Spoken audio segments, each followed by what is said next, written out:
홍콩에 오기 직전에 저는 일본 와카야마라는 소도시에 머물렀습니다. 이곳이 일본 와카야마 숙소인데요. 1박에 대략 5만 원이었습니다. 그리고 이곳이 홍콩에서 제가 머물렀던 숙소입니다. 1박에 약 6만 4천 원입니다. 창문을 열면 이런 풍경이 펼쳐져요.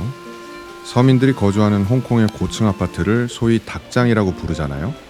네, 참 잘 지은 표현인 것 같습니다. 아무튼 홍콩의 숙박 물가 느낌이 확 오시죠? 홍콩의 숙소를 알아보면서 이게 뭐지? 아니 뭐야 이게?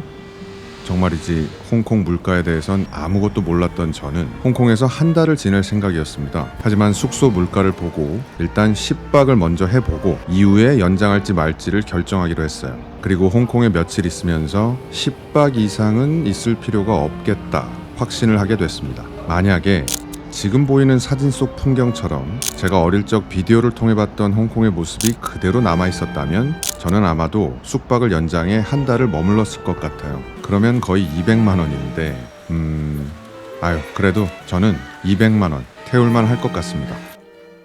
아무튼 저는 숙소만 비싼 줄 알았습니다. 홍콩에 가기 전에 따로 물가에 대해 세세하게 알아보지 않았습니다. 왜냐하면 직전 여행지가 일본이었잖아요. 일본보다 비쌀까? 그런 아니란 생각을 했었거든요. 홍콩 국제공항에 도착했을 때도 그 아니란 생각은 변하지 않았습니다. 일본 간사이 공항에서 홍콩까지 홍콩 익스프레스 항공을 이용했습니다. 미리 예매하시면 훨씬 더 쌉니다. 그리고 공항에 도착해 미리 신청해 놓은 교통카드를 받았습니다. 홍콩에서 대중교통을 이용할 때 꼭 필요한 카드입니다. 홍콩 공항에서 A21번 버스를 타고 구룡반도에 있는 프루덴셜 센터까지 34.6달러가 듭니다. 참고로 홍콩의 화폐 이름도 달러예요. 와우, 역시 일본보다 훨씬 싸네 하면서 룰루랄라 기분이 좋았습니다. 이때만 해도 제가 사랑에 맞지 않는 노래 월량 대표 아적심을 흥얼거렸었죠.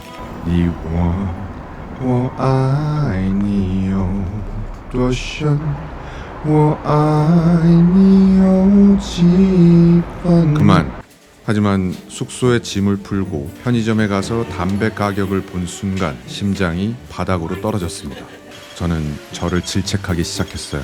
미리 알았더라면 무조건 간사이 공항 면세점에서 담배 한 보루를 사왔을 텐데 왜 나는 홍콩의 물가를 미리 체크하지 않았을까? 흡연자 여러분, 담배는 반드시 인천공항 면세점에서 사오시기 바랍니다. 대중교통 요금은 한국과 비슷한 편인 것 같습니다. 저는 보통 어느 여행지에 가면 같은 곳을 2번 갑니다. 첫 번째는 개인 산책 및 촬영을 위한 답사, 그리고 두 번째는 촬영을 하기 위해서. 그래서 특별한 경우를 제외하면 활동 반경이 그리 넓지 않습니다. 빨간색으로 둘러진 구역이 제가 다녔던 곳들인데요. 모두 지하철이나 버스를 타고 다녔습니다. 지하철은 거리에 따라 금액이 결정되고 버스는 번호에 따라 요금이 다릅니다. 홍콩 섬에 있는 트램은 구경만 하고 타지는 않았는데 가격은 버스보다 저렴하다고 해요. 그리고 페리도 탔습니다. 침사추이에서 센트럴까지는 4달러, 돌아오는 건 5달러였고요. 센트럴에서 쩡짜오 섬까지는 편도로 29.2달러가 들었고요. 지하철, 버스, 페리 모두 앞서 언급한 옥토퍼스 교통카드로 결제할 수 있습니다. 그리고 이 옥토퍼스 카드는 희한한 게 하나 있는데요. 바로 충전한 금액을 다 쓰고 난 뒤에도 35달러를 더 쓸 수 있다는 점입니다.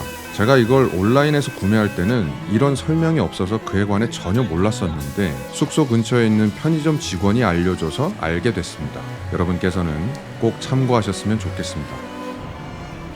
둘째 날 아침에 프랜차이즈 카페 말고 개인이 운영하는 카페에 들어가 아이스 라떼를 마셨는데 가격이 40달러였습니다. 이후 저는 더 이상 카페를 가지 않았습니다. 어떻게든 숙소에서 무료로 제공하는 원두 커피로 카페인을 수혈했고 촬영하면서 돌아다니다가 카페인이 떨어진다 싶을 땐 마트나 편의점에 들어가 커피 음료를 사 마셨습니다. 생각해보면 제가 참 무지했던 것 같아요. 숙소비가 말도 안 되게 비싸다는 건 그만큼 가게의 임대료가 높을 가능성이 크고 그러면 당연히 물가가 보통이 아니겠구나 눈치를 챘어야 하는 건데 진짜 멍청했습니다. 첫날 담배 가격에 충격을 먹은 후 저녁을 먹기 위해 맥도날드를 방문했는데 와우, 마음이 정말 불안해지기 시작했습니다. 일본에서 한 끼에 지불했던 가격으로 이 정도 양의 햄버거 세트를 먹어야 하는 건가? 이 정도로는 배가 다 차지 않습니다. 홍콩에선 어쩔 수 없이 식비로 돈을 좀 쓸 수밖에 없는 건가 싶었을 때 정말이지 우연히 구세주를 발견하게 됐습니다. 바로 이 식당입니다. 밥에 반찬 2개를 골라 담아 $40, 원화로 대략 7,000원입니다. 다들 아시다시피 홍콩은 미식의 도시로 유명해요. 근데 저와 같은 분들도 있을 것 같아요. 미식이고 나발이고 외국 음식을 사 먹는데 돈을 많이 쓰고 싶지는 않다. 하지만 위생도 맛도 중간 이상은 가야 한다. 그런 분들에게 이 식당을 강력하게 추천합니다. 한국인에게는 딱히 거부감이 없는 맛이었어요. 이렇게 늘 줄이 길었는데 이건 사실 맛보다는 가성비 때문이 아닌가 싶었어요. 분명 맛있기는 한데 어마어마한 솜씨를 자랑하는 맛집은 아니었거든요. 제가 호스트에게 물어본 적이 있어요. 당신은 홍콩의 물가에 대해 어떻게 생각하느냐고요? 중산층으로 보이는 호스트 입장에서는 저와는 달리 홍콩의 물가가 그리 비싸지 않다고 여길 수도 있잖아요. 근데 본인도 졸라 비싸게 느낀답니다. 불만이 매우 많아 보였어요. 일본에서와 마찬가지로 홍콩에서도 eSIM을 사용했습니다. TMI를 하나 말씀드리면 다른 국가와는 달리 홍콩에서 eSIM을 사용할 때는 실명 인증을 해야 했습니다. 이것 때문에 저는 괜히 약간 쫄았어요. 저번 영상에서도 언급했듯이 중국 정부가 시행했던 홍콩 국가보안법 때문에 입국할 때 그리고 여행할 때 안 좋은 상황이 발생하면 어쩌나 걱정을 많이 했거든요. 다행히 별일은 없었습니다. 그리고 중국에서는 유튜브나 구글맵을 못 쓴다고 하던데 홍콩에서는 둘 다 잘 됩니다. 심지어 침사추이에서 어느 중국인이 말을 걸어와서 잠시 대화를 나눴었는데 그들 역시 홍콩에서는 유튜브를 마음껏 볼 수 있어 무척 좋다고 하더라고요. 아니 VPN을 쓰면 되지 않나요? 라고 말하려다가 그냥 참았습니다. 왜냐하면 저도 돈 아낀다고 쓰지 않고 있거든요. 홍콩의 물가는 숫자 자체만 놓고 보면 직전 여행지인 일본보다 조금 비싸거나 비슷한 수준입니다. 숙소와 담배는 빼고요. 하지만 홍콩에 와서 거리를 걷다 보면 과연 이 숫자가 맞는 풍경인가 싶은 느낌이 강하게 들었습니다. 전성기 때에 비해 국제도시로서의 위상이 많이 꺾였지만 그 하강 기류가 물가에는 전혀 반영되지 않은 느낌이랄까요? 솔직히 홍콩 입장에서는 섭섭하다고 할 수도 있을 것 같아요. 원체 물가가 높다고 알려진 서유럽이나 일본에서는 물가에 대해 조금 관대한 편이었으니까요. 그리고 보통의 여행객들, 그러니까 홍콩 가서 맛난 거 먹고 좋은 데서 자고 디즈니랜드도 가고 또 마카오까지 다녀오시는 분들은 보통 주말 여행에 100만 원 이상을 쓰는 경우가 많은 것 같습니다. 그에 비하면 저는 정말 적게 쓴 편인 것 같아요. 역시 참고하시길 바랍니다. 아무튼 제가 홍콩에서 10박 11일간 쓴 총 비용은 다음과 같습니다.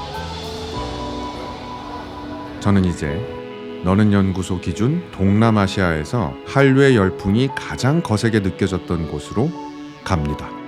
끝까지 함께해 주셔서 늘 진심으로 고맙습니다.